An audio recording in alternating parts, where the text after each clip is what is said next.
Eu sou Carlos Franco e essa é a nossa live do dia. E conforme eu prometi para vocês, hoje a gente tem um convidado ilustríssimo, não é só ilustre, é ilustríssimo. Hoje a gente está trazendo o Fábio Verde, que é economista, consultor. Nós somos parceiros de negócio através do BNI, que é o Business Network International. Fábio tem larga experiência como consultor, como executivo e etc. E a ideia hoje de trazermos o Fábio é justamente podermos olhar aí para o segundo semestre, olhar para o futuro e ouvir um pouco, discutir um pouco quais são as tendências econômicas do ano de 2020, um cenário, claro, cenário nacional, cenário internacional. Na verdade, a gente quer aprender do Fábio aqui as dicas que o Fábio nos dá, como a gente, né, como nos posicionarmos como empresários, como microempresários, como profissionais liberais. Então, deixa eu dar as boas-vindas aqui ao Fábio, agradecendo sua presença. Fábio, obrigado por estar aqui conosco e obrigado aí por ceder o seu conhecimento e a sua experiência para compartilhar aqui com o nosso público. Obrigado, Carlos. Eu que agradeço aí mais uma vez poder estar contigo aí. Obrigado pela oportunidade. E vamos sim bater um papo sobre as tendências, sobre essa economia aí, né? Muito bom. Tem especulação que não é de economista, mas vamos para a primeira especulação. Fábio, a vacina vai vir ou vai demorar? Olha, eu vou falar mais como espectador, como uma pessoa que tem o desejo que resolva logo isso, né? E eu espero, a minha expectativa aí, por tudo que eu tenho ouvido, por tudo que eu tenho lido, né? É que outubro, novembro já comecem a sair já os primeiros lotes, né? E todos comecem gradativamente a serem vacinados. É evidente que a massa, o grosso mesmo, a partir do ano que vem, né? Mas boas notícias já para o final de outubro, começo de novembro, né? Opa, tá bom. Eu acho que não tem a ver com economia, mas tem a ver com expectativa, né, Fábio? Na verdade, né, cara, tem a ver muito com a economia. Por quê? Eu te explico. Porque nós vivemos no momento, até se encontrar, né, uma medicação ou até mesmo a vacina, um movimento de ida e volta, né? Ida e volta. O que eu quero dizer com isso? Arrefecer um pouco o contágio, né? Vamos, né? Afrouxamos um pouco o isolamento e aí as atividades começam a voltar. Aumentou a contaminação, o índice de contaminação, volta novamente as restrições, né? Então fica aquele elástico, né? Que não é bom para uma economia, não é bom para os negócios das empresas, né? Então, assim, a vacina ou a medicação é muito importante nesse aspecto, porque a gente consiga sair de vez dessa situação, né? De incerteza, fecha, abre, né? Restringe, libera. Então, mais do que nunca, todos esperamos, aguardamos que essa vacina ou essa medicação chegue rapidamente, né? Eu acho que você aí, nesse movimento, que você citou dois fenômenos que, sim, são econômicos, né? Essa ideia do stop and go, né? Vai, não vai, né? A gente vê muito isso, né? E tem uma outra máxima de economia que eu gosto muito, que a expectativa do fato é mais importante do que o fato em si, muitas vezes, né?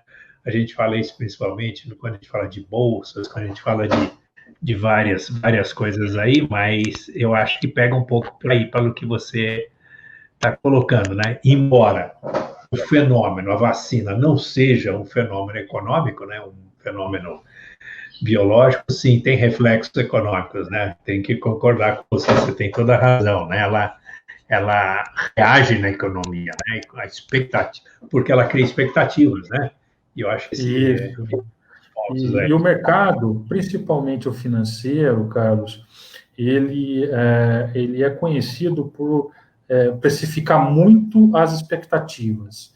Então, algo que ele entende e que espera que vai acontecer lá na frente, ele já consegue precificar agora, né? Como, por exemplo, nós temos o mercado de capitais, as ações, né? Então, hoje o mercado já começou há 15 dias atrás a precificar, né, a vinda da vacina.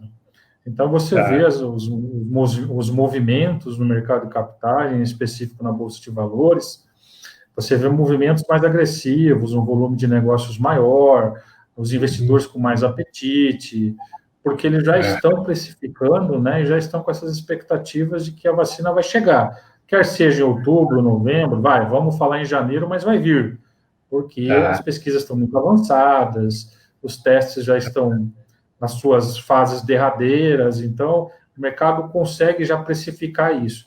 Ao contrário do que aconteceu no começo da pandemia, né?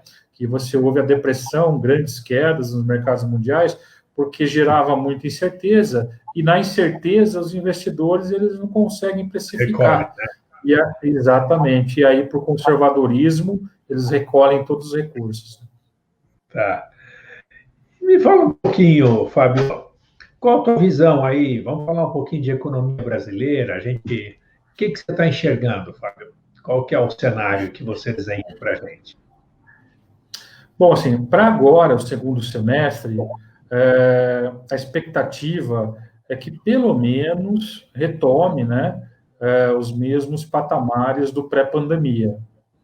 Né? Nós já temos alguns indicadores do mês de julho que nos mostram uma alta já tanto no varejo quanto na indústria, embora serviços tenha patinado, mas tanto o comércio quanto a indústria já demonstram uma alta. Entretanto, é cedo ainda para a gente afirmar, não, opa, que bacana, eu acho que isso vai permanecer. É cedo porque isso aí pode ser uma demanda reprimida, né? Nós ficamos 4 meses aí em isolamento, então reprimiu-se muito o consumo, né? E na medida que foi liberando, afrouxando um pouco o isolamento, e algumas atividades começaram, até que controladas, mas começaram a funcionar, essa demanda reprimida de consumo, ela veio à tona e provocou essa alavancagem desses índices. A grande questão agora é esperar um pouco mais para ver se isso não é realmente uma demanda reprimida, se isso se mantém, né? Mas a ideia desse segundo semestre é recuperar o pré-pandemia.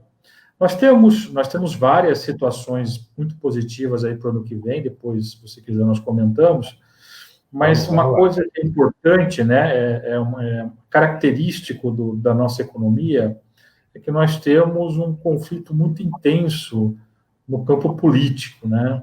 Nós temos uma disputa, uma condição desenfreada, até em determinados momentos, descontrolada mesmo entre os poderes, e aí isso é muito prejudicial, porque retarda ações, paralisa. Então, esse é um problema que nós entendemos... Podemos dizer isso? Não entendi, Carlos. Gera um pouco de insegurança no ambiente político. Eu digo até que não é nem pouco, é muita, né? Essa disputa política, né? Essa volatilidade na política está atrapalhando muito, né? Bom, ela já atrapalhava antes da pandemia, agora a pandemia agravou mais isso ainda. Por quê? Porque exige ações rápidas, né, para poder retomar. E as ações rápidas dependem de um consenso entre os três poderes, né?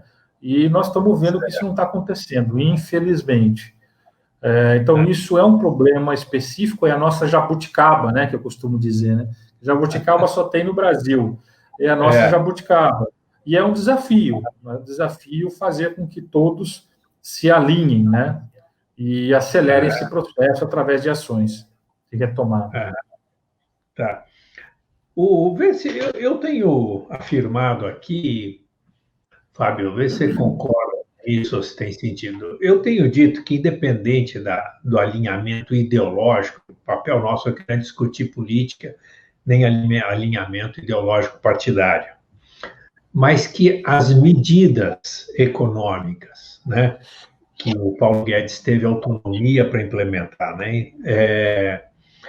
Que foram medidas keynesianas, né? Com esses R$ 600 para quem estava desempregado, mais suspensão de folha de pagamento, e essas medidas, elas, no momento, não se percebeu tanto o efeito dela micro. Se eu penso, claro que a gente percebeu, porque as filas nos bancos, na Caixa Econômica, foram monstras, né?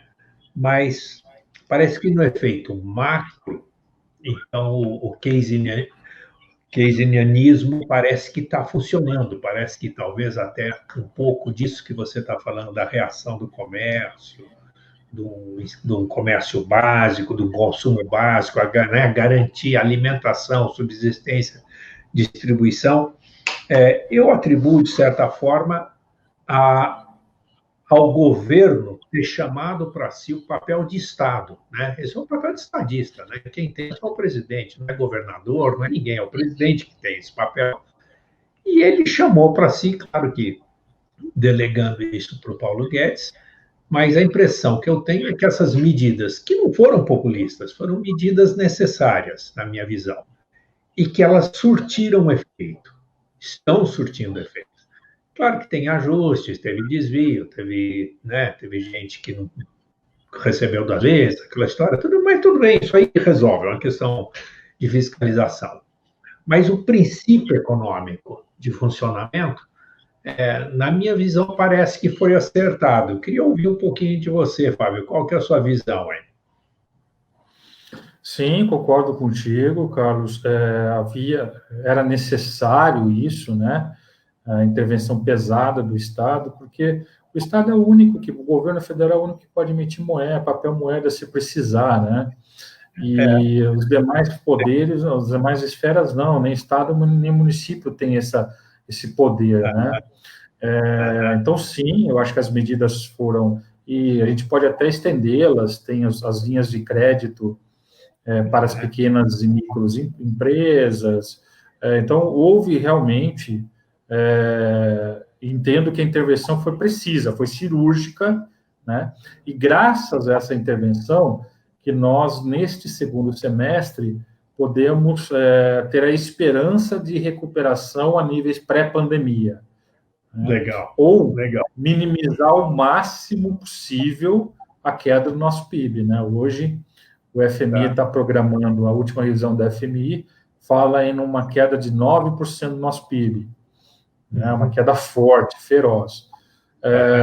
Eu estou mais otimista, acho que nós vamos ficar entre 5 e 6, justamente por conta dessas ações que foram feitas, né, pelo governo. Embora muito estressantes, né, Carlos? Muito afórsicos, porque nós vivemos um sistema presidencialista, mas de presidencialista nós não temos nada, porque nós precisamos sempre do apoio, né? Sempre precisa do aval do Congresso, e acredito que poderia ter sido menos traumático, né, a vigência de todas essas medidas. Mas elas vieram, é fato, e vai ajudar a diminuir a nossa queda em 2020. Né?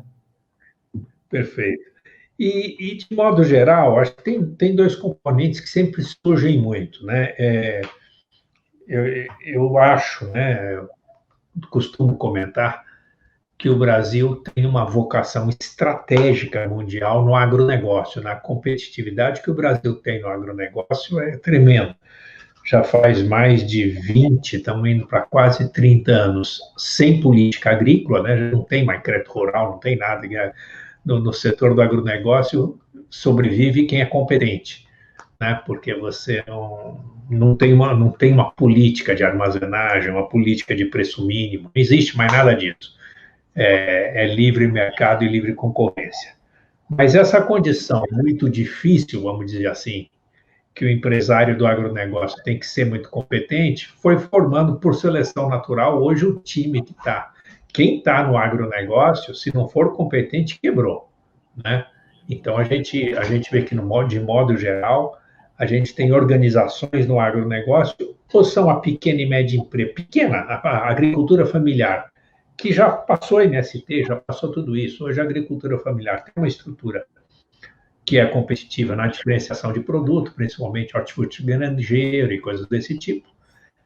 Mas nas commodities a gente ficou com uma estrutura muito pesada, profissional, né, de empresários do agronegócio, muito tecnificados, muito competitivos e assim por diante.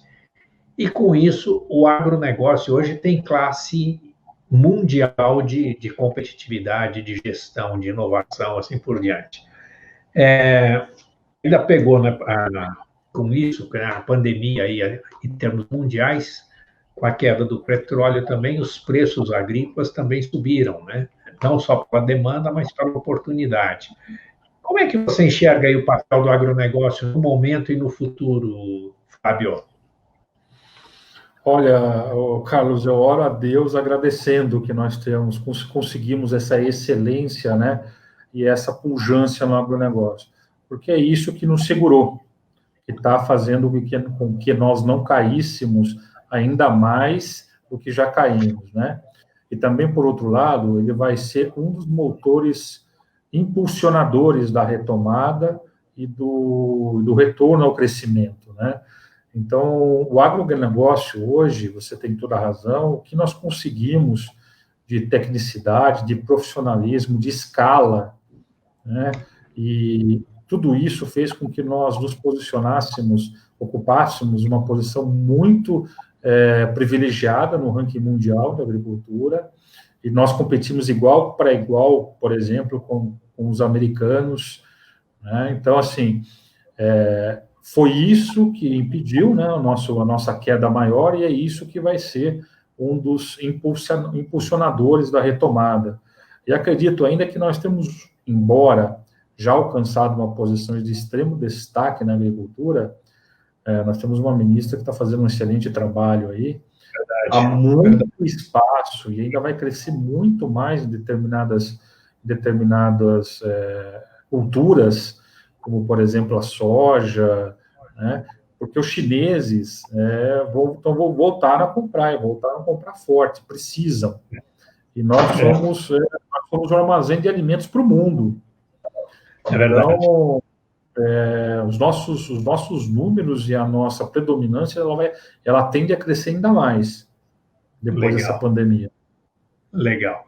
O Karim, né? O Karim foi nosso aluno, um profissional sensacional, ele foi nosso aluno na Metrocamp, né, Karim? Um cara bacana para burro. E ele está mandando uma pergunta aqui bem interessante, Fábio. Na verdade, ele faz 3 perguntas. Ele diz o seguinte, algumas empresas já anunciaram que não vão voltar ao trabalho presencial tão cedo, o home office domina, aqui eu posso comentar também um pouquinho, irão continuar trabalhando home office, né, teletrabalho. Como vocês veem o impacto econômico nas locações e vendas de imóveis? Quer comentar essa aí, Fábio? Depois eu te ajudo, eu te atrapalho, tá bom? Vamos lá. Deixa eu jogar a bola para você. É Caio, né, Carlos? Karim. Né? Karim. K-R-I-M. Karim Mansur. Tá. Karim, imóvel é imóvel, né? Ele eu recomendo isso em todos os momentos, o que ele pode passar pelos momentos mais difíceis, onde há menos transações, mas, via geral, por costume, ele é um mercado aquecido, um mercado que gera muitos negócios. E ele está muito direcionado também, primeiro, com intenção, né, com confiança, né, e está relacionado com renda, né? Eu acho assim, a renda talvez demore um pouquinho mais para nós recuperarmos, e também porque nós temos um problema sério de desemprego que está batendo na casa dos 13%, então talvez no aspecto da renda e emprego, para fomentar negócios de compra e venda de imóveis, a gente talvez tenha que esperar um pouco mais, até para equilibrar um pouco mais isso e recuperar um pouco. Embora nós estamos vendo alguns movimentos, principalmente na Caixa Econômica Federal, que está com apetite para impulsionar financiamentos imobiliários, né? Isso ajuda, porque a Caixa hoje é o maior agente de crédito imobiliário do mercado, dentre todos os bancos. Então, eu tenho visto, observado e lido que a Caixa ela está com apetite. Por exemplo, há 10 dias atrás, lançou a linha Home Equity, desculpa, onde você pode refinanciar, fazer um capital de giro, dando de garantia seu imóvel.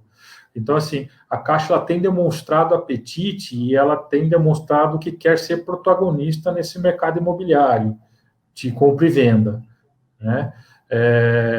Mas eu não tenho dúvidas que as transações com compra e venda de imóvel, na medida que a economia se reequilibrar e voltar a crescer, ela vai ser uma das joias da coroa aí, em termos de investimentos e de geração de negócios. Legal. Vou complementar aqui com você, Fábio, duas experiências bem interessantes. Uma delas, então, Carinha, a tua pergunta eu achei sensacional. Então, hoje eu recebi aqui um pessoal de uma construtora que está investindo aqui em Campinas, uma incorporadora, Yoshi. Eles são de Londrina, tradicionais. Eles começaram a investir na Praça de Campinas no ano passado, fizeram um lançamento de luxo, tiveram sucesso, e estão fazendo um novo lançamento e estão muito animados. Então, imóveis de luxo, tá? Parece que estão muito fortes. Na linha que o Fábio colocou, o que está acontecendo ontem, o Copom baixou os juros para um nível que nunca houve na história do Brasil, né? Baixando para 2%, o juro mais baixo da história do Brasil. Isso aciona, isso ativa a economia, principalmente o setor da construção civil. Porque com essa taxa de juros, se a Caixa Econômica irrigar a economia com financiamento para imóveis, principalmente para as classes média e baixa, o que acontece? O pessoal sai do aluguel e vai para o imóvel próprio. Só que o setor da construção civil tem um efeito mágico. Qual que é o efeito mágico? Não é mágico, é um efeito econômico. É que para cada R$1 investido, o setor da economia que mais gera emprego é a construção civil, não é mais o agronegócio. É a construção civil, porque o agronegócio tecnificou muito. Ele foi muito para alta tecnologia, então hoje a produtividade da mão de obra no agronegócio é muito alta. Mas na construção civil é onde ela é a mais intensiva em mão de obra hoje.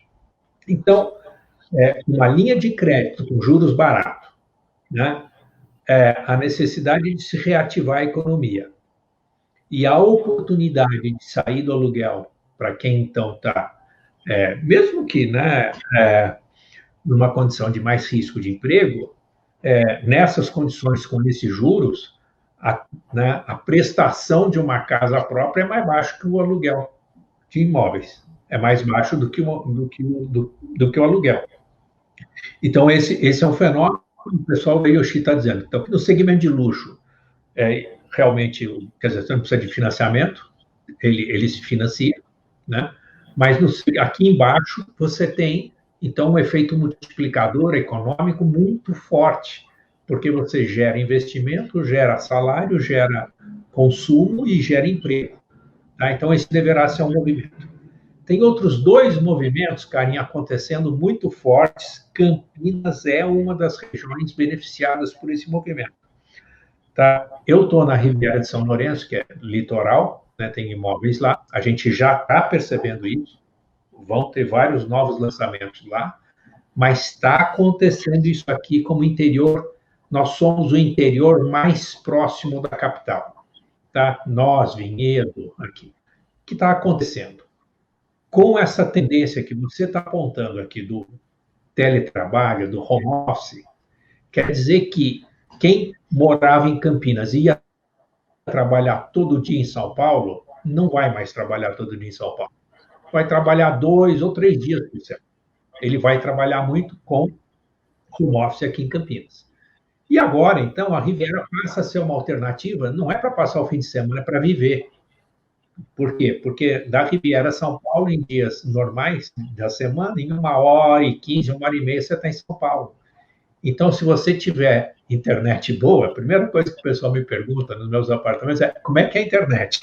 A internet é boa? Então, tá bom, então estou indo. né? Os aluguéis de julho, de agosto, são todos aluguéis assim, não tem aluguel mais de fim de semana. Aluguel ou é de uma semana, ou é de uma quinzena, ou é de um mês. O pessoal desce com a família para trabalhar, né? Então, isso está se apontando como uma tendência.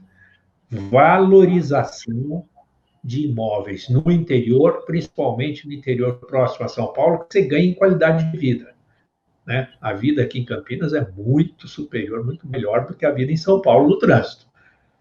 Litoral Norte também. Então, a tendência de imóveis, lançamentos. Campinas, São Roque teve um lançamento que vendeu em um dia, né? Tá? Porque são a ideia de casa de campo que vira casa para se morar. Tá? Então, isso, Karen, é uma tendência. Deixa eu só para não tomar a palavra tua aqui, Flávio, desculpa, eu fui comentar a tua resposta e estou sendo muito mais extenso, mas vamos lá. Eu sou vice-presidente de uma fundação em São Paulo e a gente tem prédios inteiros comerciais no centro de São Paulo, tá? Pô, o que aconteceu? A pandemia, para nós, está sendo um desastre, né? Primeira coisa que nós fizemos, chamamos todo mundo, renegociamos todos os contratos com 30% abaixo. Falou, olha, eu tenho que morrer com IPTU e condomínio, meu amigo. Deixa eu segurar essa onda, renegociamos todo mundo, ó, foi iniciativa nossa. Não vieram pedir, ó, nós oferecemos 30%, renegociamos todos os contratos, para o pessoal ficar, tá? Então, esse é o primeiro ponto. O que nós estamos enxergando? É que nos imóveis ali da região, São Paulo em geral, mas não vai ser só do centro de São Paulo, vai ser da Berrini, vai ser da Faria Lima. Provavelmente a gente vai ter um movimento de redefinição da finalidade dos imóveis. A gente provavelmente vai começar a ter imóveis que antes eram todos comerciais, com mix de loft, de flat, de uso misto, quase que trazendo o home office para muito perto do office. Tá? E preocupação, então, o que se vê como tendência aqui em São Paulo, aqui no Brasil, mas isso é tendência mundial. Isso vai acontecer em Nova York, isso vai acontecer em Londres, isso está acontecendo nas capitais da Europa. É uma redefinição da finalidade dos imóveis que eram comerciais. Provavelmente eles vão, porque a infraestrutura de transporte está lá, metrô está lá, está tudo lá. Então, talvez, por exemplo, eu moro em São Paulo, mudo para o interior, tenho aqui uma melhora a condição de vida e talvez compre um loftzinho lá do lado do meu escritório, no prédio do meu escritório, para uma ou duas noites por semana dormir lá e já acordar lá, no ter trânsito e tal. Então, são tendências, né, Fábio? Acho que são assim, são tendências, vamos ver o que vira. Mas parece, então, eu tenho conversado muito, um pouco do meu trabalho é conversar muito com pessoas para ver tendências, e eu tenho visto isso, tá? Então, como vice-presidente da Fundação Francisca Franco, nós estamos vendo isso, e aqui conversando com o pessoal e parceiros de negócio, a gente está observando isso também. Deixa eu dar uma boa noite aqui para o Alexandre Tortorelli. Boa noite, Alexandre. Também companheiro nosso de Beni, um prazer receber você. É isso, Fábio? O que mais que a gente pode dizer aí? Sim. Sem dúvida, Carlos. A pandemia pegou todo mundo, outros mais, menos, com exceção de alguns segmentos que nós vimos que estão nadando de braçada, como farmacêutico, como alimentício, como de tecnologia, varejo online, aquela coisa toda. Imóveis, ele também passou, como vários outros, por um processo de reformulação. E é bem isso que você falou, né? Os espaços vão ser reformulados, as finalidades devem ser reformuladas, né? A questão do home office, as empresas podem concluir que aquele espaço atual que elas têm já está sobrando, então elas precisam de um espaço menor, então elas vão se realocar.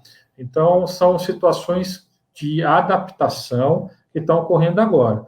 Mas, de novo, imóvel, numa situação econômica estável e em crescimento, ele é altamente gerador de negócios, é rentável e deve vir com força na retomada. E aqui um ponto interessante também da pergunta do Karen também é essa, né, Fábio? Custo de oportunidade. Quer dizer, baixando a taxa de juros, mesmo que baixe o valor do imóvel, né, o juros sobre o capital investido vai ter um custo de oportunidade mais baixo. E é quase que um reequilíbrio da economia natural, né? Então, que Sem baixa, né? dúvida. Sem Tá? dúvida, cara. Sem dúvida. Dicas aí, Fábio. Vamos lá. Profissional liberal, empresário, pequeno, médio empresário. O que a gente faz? A minha dica sempre é a seguinte, Fábio. Eu falo, olha, você quer uma ajuda? Pega aqui, olha aqui para a ponta do seu braço, mão direita está aqui, mão esquerda está aqui, arregaça as mangas, pega na enxada e trabalha. Sempre essa é a minha dica. Né? Queria ouvir um pouco aí. Que dicas que você tem para a gente, Fábio? Eu vou falar, inclusive, isso vai ser motivo da minha palestra na próxima segunda-feira, Carlos, a quem eu te convido e convido a todos os seus espectadores aqui nos canais redes. Eu vou falar um pouco sobre um tema para onde a sua empresa vai. Né? E a abordagem nessa palestra, inclusive uma palestra da Associação Brasileira dos Consultores, vamos fazer uma live lá. Tem página de inscrição, Fábio? Tem sim. Eu te mando e a gente disponibiliza. Comentário. Tá. E aí a gente... Um desses temas é justamente isso. E lá eu vou abordar a questão um pouco do perfil do empreendedor ou do gestor nesse momento, né? Dificuldades todos vamos ter, agora mais, mas sempre vamos ter como empreendedor, como gestores, como pessoas de decisão. E eu friso muito que é a questão linkando com o que você falou do trabalho, de arregaçar manga, do brilho nos olhos. Né? O que o Renato Greenberg chama de olho de tigre, por exemplo. Né? O empresário, o gestor, ele precisa ter isso, ele precisa buscar isso. Ele não pode se acomodar, né? Ele não pode ser escravo das circunstâncias, ele tem que proativamente buscar aquilo que é melhor para ele, né? E trabalhar forte nisso. Então, a condição principal para superar isso, né, para passar por essa pandemia e ficar melhor ainda do que era, é justamente isso. Não deixa a coisa acontecer, não fique sentado esperando, né, vá atrás, faça acontecer. Existem N caminhos, N benefícios, N condições, oportunidades dadas pelo mercado, que podem ser utilizadas. Você tem a prerrogativa de ter disponibilidade de bons profissionais para te auxiliar, para te ajudar. Então, assim, não espere, né? Corra atrás, faça acontecer. Fábio, aqui vale o princípio econômico do Geraldo Vandré. Quem sabe faz a hora, não espera acontecer. Perfeito, cara, perfeito, é isso mesmo. Né? Eu acho que agora tem muito mais a ver com perfil, com comportamento, de como que você vai encarar a situação da sua empresa, ou até mesmo a sua situação pessoal, na sua vida pessoal, diante dessas dificuldades, né? E ou fica esperando, né? Ou corre, trabalha, arregaça as mangas, como você mesmo disse, cara, e não espera acontecer, né? Eu acho que isso vai ser o diferencial, é o que vai diferenciar o que eu chamo dos deuses e dos mortais. Né? Isso vai ser o grande diferencial do comportamento. Seja proativo, Fábio. Seja proativo. Posso entender dessa maneira? Exatamente. Ser proativo, otimista, sim, mas tem que ser otimista e trabalhar, porque só ser otimista não ajuda, né? Eu sou otimista, né? Eu falo, otimista não é iludido. Otimista é um cara que, claro, ele crê no futuro. Ele crê que o futuro é possível. Agora, trabalha e pé no chão, né? Eu acho que é isso. Tem 2 comentários aqui muito bons, Fábio. Deixa eu passar para você. Um da Paula Ponce, muito bom, ela dizendo, imóveis, a saída é renegociar e não perder os inquilinos. É um pouco a experiência que nós tivemos lá na fundação. Cara, inquilino é ouro, né? Cliente satisfeito é ouro, é diamante. Você tem que tratar bem, não pode perder. E o Paulo Fati também traz um comentário interessante. Ele diz o seguinte, será que na área de gestão de pessoas a grande competência a ser desenvolvida seja gestão de pessoas em equipes remotas? Será que essa seria? Ele coloca que talvez esse seja um modelo para se desenvolver aí para os gestores. Você como administrador, eu também como administrador, Fábio, o que você acha? Bom, o que eu percebi, a conclusão que eu chego na questão de gestão remota, né, é que vai mudar a forma como é feita essa gestão. De repente, você não vai mais gerir por processo, você não vai mais gerir por tarefa, porque antes você estava do lado, estava próximo, então você dava a tarefa, dava a missão e a todo momento fazia um cheque, você monitorava, você acompanhava. Hoje você não tem mais condição de fazer isso no home office. Então, eu acho que a gestão vai ser muito mais pelo resultado, pela cobrança do resultado, do que pela forma como será feita. Então, legal. Assim, esse é um desafio para os gestores, porque não é uma coisa nova, né? Mas eu entendo que com o trabalho remoto, você vai cobrar mais e acompanhar mais o resultado da atividade do que o como ela é feita. Eu vou acrescentar de novo aí, Fábio, duas situações que eu acho que são bem na linha do que você está colocando. Um é a própria experiência minha aqui com a minha equipe. O que aconteceu conosco na pandemia? A minha equipe de marketing digital foi para casa, a gente implantou sistemas de controle, etc. A gente foi ficando mais eficiente, Fábio. Hoje minha equipe é mais eficiente do que antes da pandemia. Essa minha equipe não vai voltar para o escritório, já está combinado. A gente vai se encontrar aqui no escritório para tomar café ou para almoçar, para celebrar a vida. Para trabalhar, não. Tá? Agora, olha que interessante, Fábio, olha que fenômeno que aconteceu.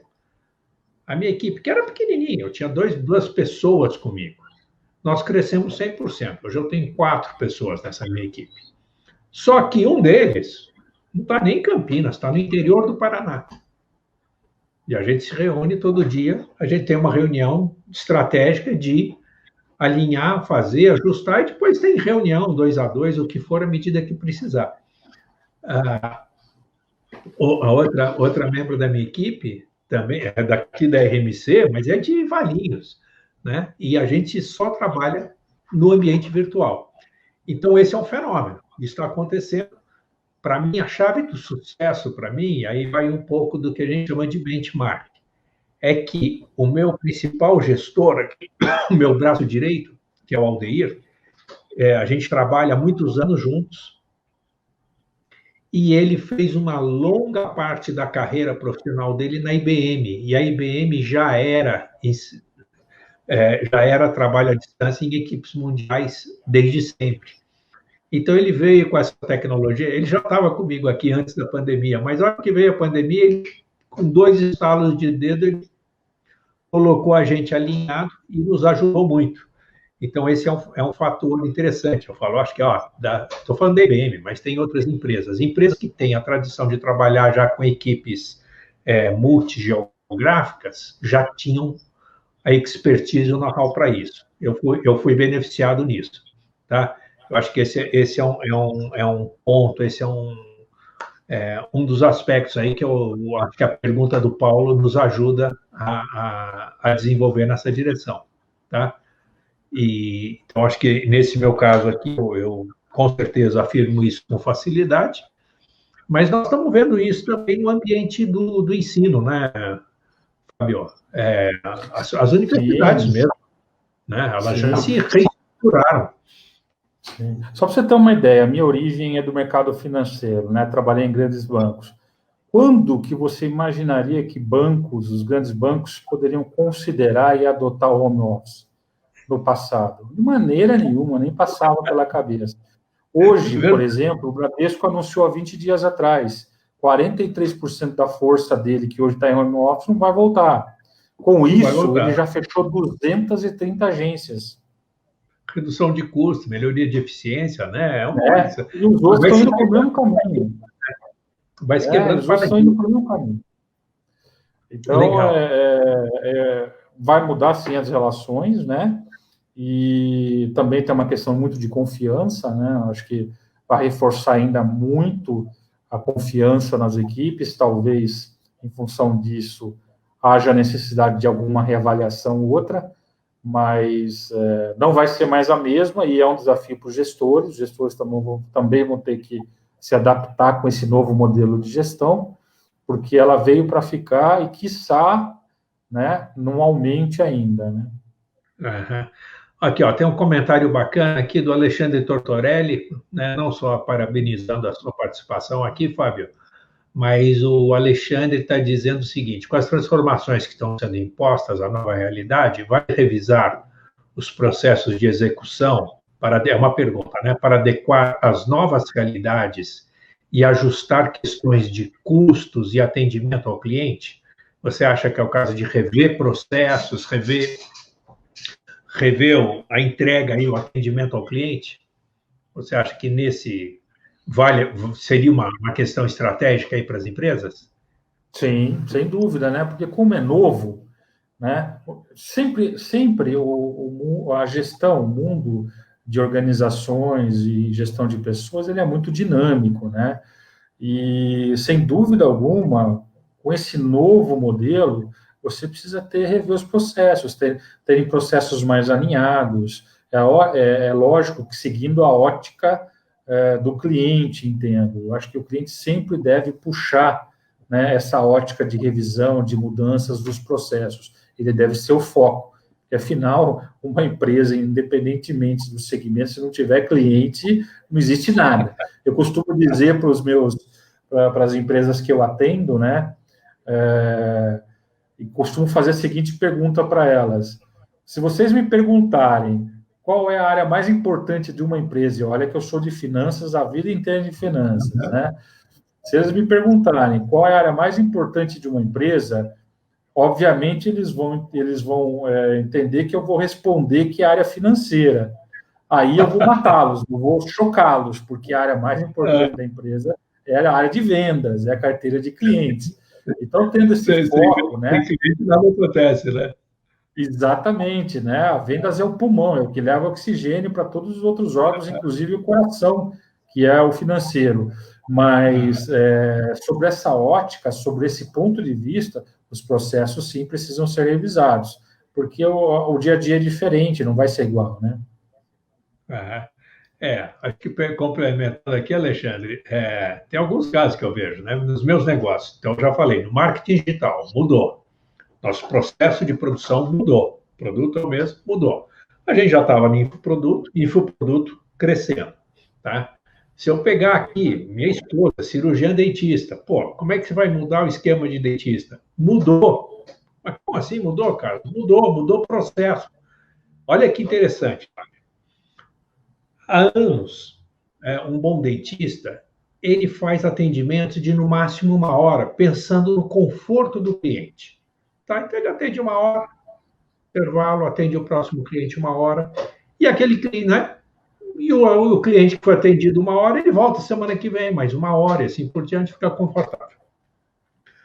Na ótica da pandemia, o que a gente quer é o mínimo de circulação de pessoas no consultório. Ninguém na sala de espera, a sala de espera vazia, e atender o mínimo de pessoas por dia. Tá bom. Mas então, em vez de fazer um atendimento de 1 hora, então minha esposa está trabalhando a mesma coisa. Olha que interessante, Fábio.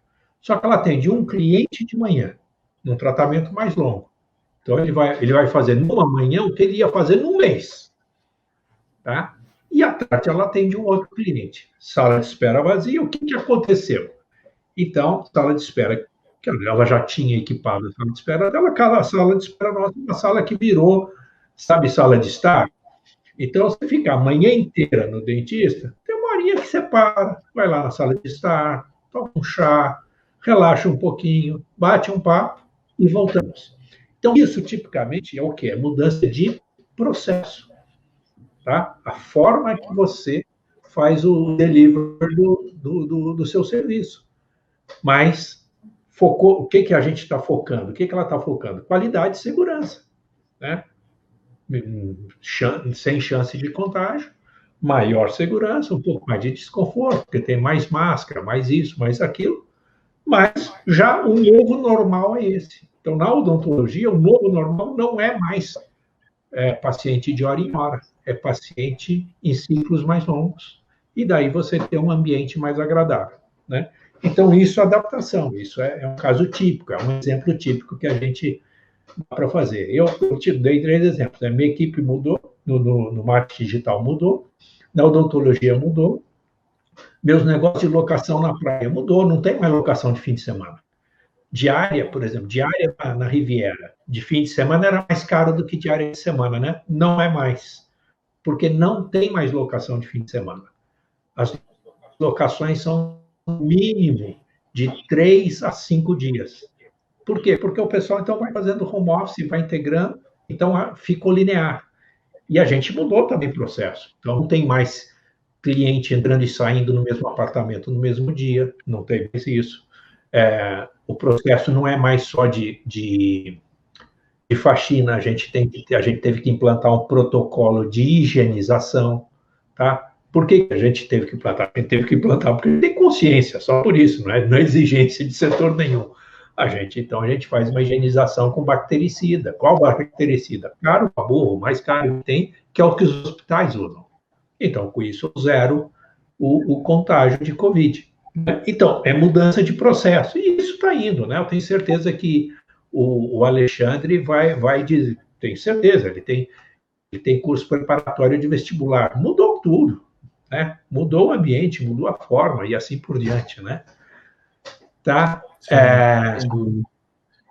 Tá, quem está te mandando um abraço aqui, Fábio, o Neto, tá? José Breser Neto, nosso acupunturista. Estou sentindo falta das nossas sessões de acupuntura, viu, Neto? Estou precisando voltar. Mas grande abraço aí para o Neto, para o Alexandre, para a Paula. É um prazer tê-los aí acompanhando a nossa live, o nosso bate-papo. Estamos cercados aqui de gente boa. Fábio, o problema é que conversa boa toma tempo e o tempo passa rápido, né?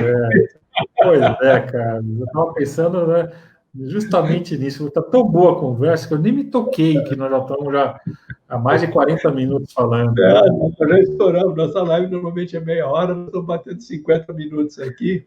Tem mais perguntas, tá? Mas é isso. Isso é um bom sinal, tá bom? Fábio, claro. É isso.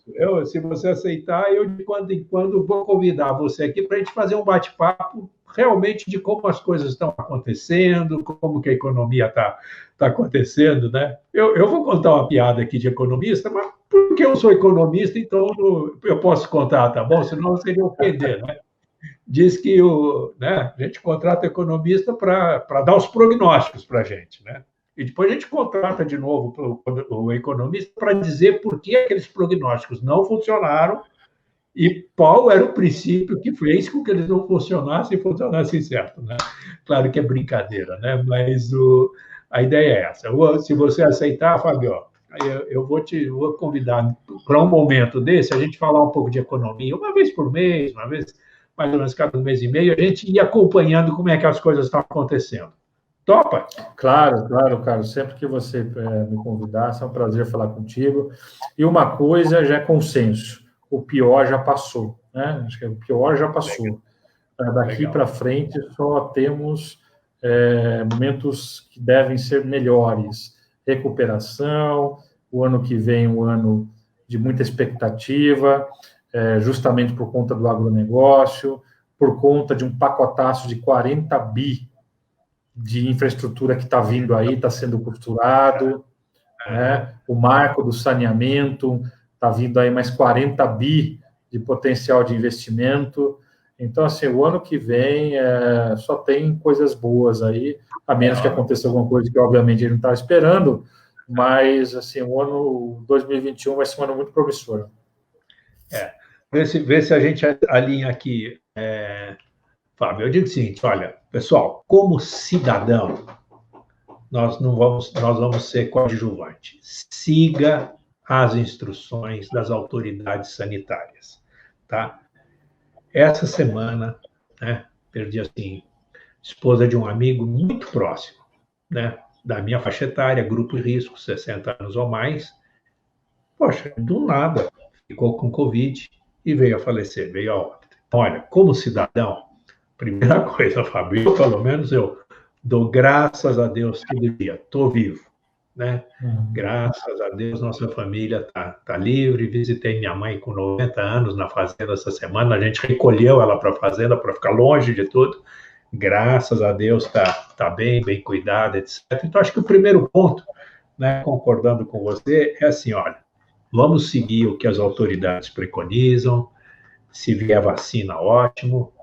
Torcemos para que venha, mas se cuide, né? Tome seus cuidados.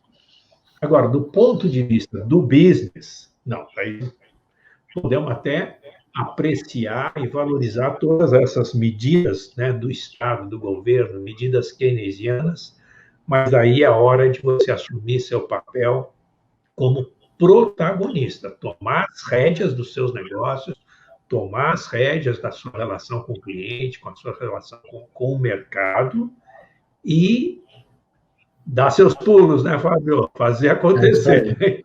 É isso aí. Ser o senhor do seu destino, né? Isso aí, né? O momento é agora. Eu brinco, mas é muito verdade. Falo, gente, eu que mexo aí com estratégia, né?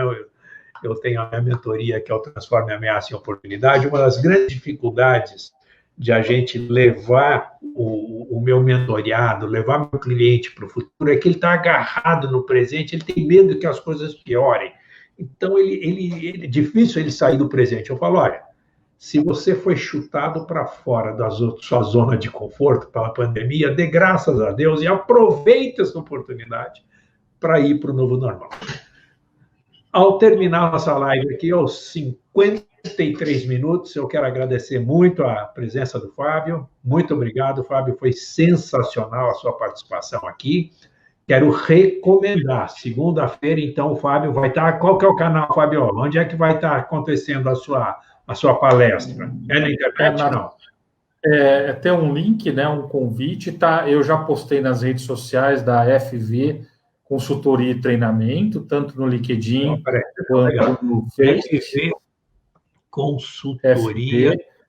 FV e Treinamento. Tem um E ou sem E? Não, tem um E junto. E Treinamento.